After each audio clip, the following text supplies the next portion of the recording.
What's up, guys? It's Cigar Carpenter Mike, and today I will be reviewing the Dunbarton Tobacco and Trust Lecheburra pre-release. It's a Cigars Daily exclusive.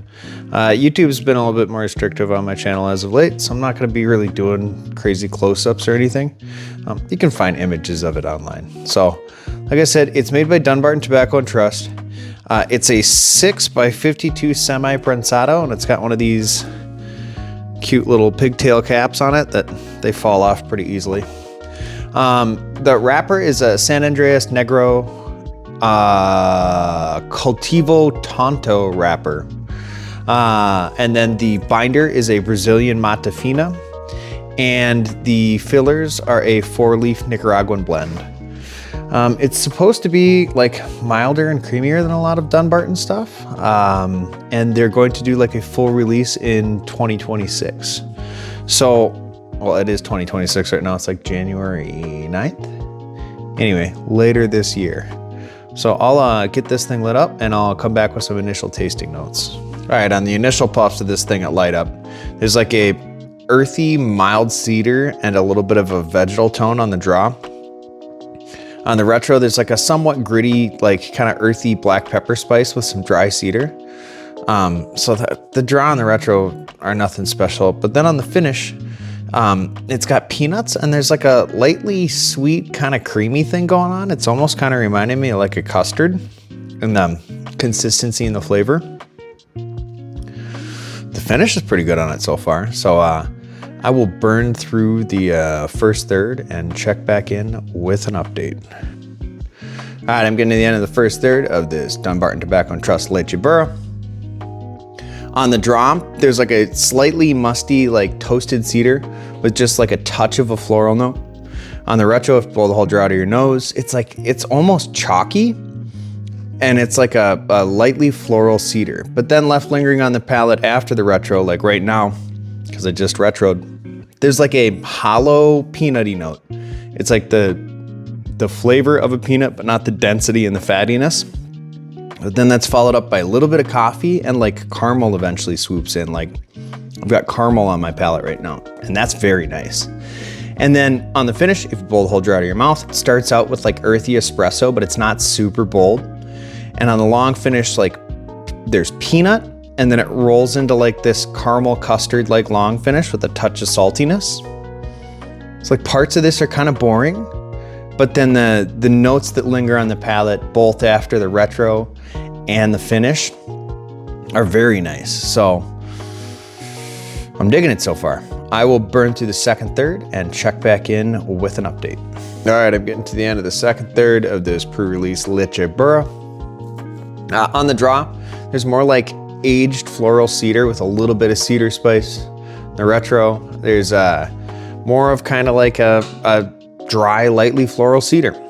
But then lingering on the palate after the retro, there's coffee with like a now nondescript nuttiness and a little bit of that custardy like note. It's not as dense as before, unfortunately. And then on the finish, if you pull the whole jar out of your mouth, it starts out with like a toasted cedar and peanut. And then on the long finish, like there's this earthiness that kind of lingers around, and there's like a hint of that creamy caramel note from before, but it's not a whole lot. It still is like really nice. Just I'm sitting in the Cigars Unbanded Discord, the virtual lounge. Just like, I don't know, how many people are in there right now? 18 of us in there just shooting the shit. And between draws, it's still like a creamy, caramely, like nice lingering note. So it's not as good as it was in the first third and at light up, but we'll see what the final third does. Maybe those kind of sweeter, creamy textures will linger around a little bit longer, a little bit more intensely, or maybe not. We'll see. I'll burn through the final third and check back in with a summary. All right, I'm getting to the end of the final third of this Lecheburra. On the draw, there's kind of like a sharp cedar with a bit of a peaty note, and then there's like a cedar spice. On the retro, if you blow the whole jar out of your nose, there's more of that like floral cedar with some white pepper spice, and then after the retro, lingering on the palate, There's a little bit of that spice that hangs out. There's some earthiness and a little bit of nuttiness. And then on the finish, if you blow the whole jar out of your mouth, there's like a nutty coffee with like a kind of a bright, peaty earth. And on the long finish, there's like just a little bit of a dark chocolate-like note. And there's like a little bit of a touch of a raisin thing going on. And then there's like that creamy, like caramely, custardy thing. Like talking right now, maybe a little bit of nuttiness. So like overall, like this final third isn't great, right? It kind of just falls into a cigar. But the light up, the first and second third had enough of like that coffee and caramel and custardy, creamy thing going on the finishes. The draw and the retro itself, like the active blowing out of your nose, was never that great. It was fine, but it was the lingering notes on this thing that I really like this. It'll be interesting to see. Like I think you could only get bundles. I got a bundle. They're not cheap for like a bundle of cigars though. They're like 19 bucks a pop, which is kind of standard Dunbarton-y type of stuff. Their cigars are never inexpensive.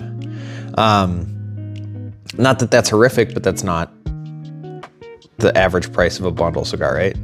So hopefully when they actually release it, it comes in a box. Not that I keep boxes, but it's the principle, right? But I'm not mad that I have, this is the second one I smoked. The other one I smoked pretty quickly after I got it, and I didn't love it. I'm having a much better experience with this. Talking with other people, they got ones that were like full of like chocolatey notes, which this just barely had a whisper of it. It was more that custardy thing, more that caramel thing, which I kind of like better than chocolate notes. You get chocolate notes in like a lot of cigars. So I guess I'd say, I mean, I'm not mad I have a bundle. If you're not the type of guy that wants to get a bundle of 10 for like 200 just to try something, split one with your buddy or something, I think it's worth trying out. So that's about all I got on this one. Good one, Steve, Tim, Terrence. Y'all done good. I like it. That's about all I got on this one. As always, don't forget to check out our Thursday night live stream, Cigars Unbanded. That's a good time. That's in partnership with Small Batch. If you're not subscribed to my channel, you want to be, there's a button over here. I'll have some review over here and like a Dunbarton playlist down here or something. Thanks for watching.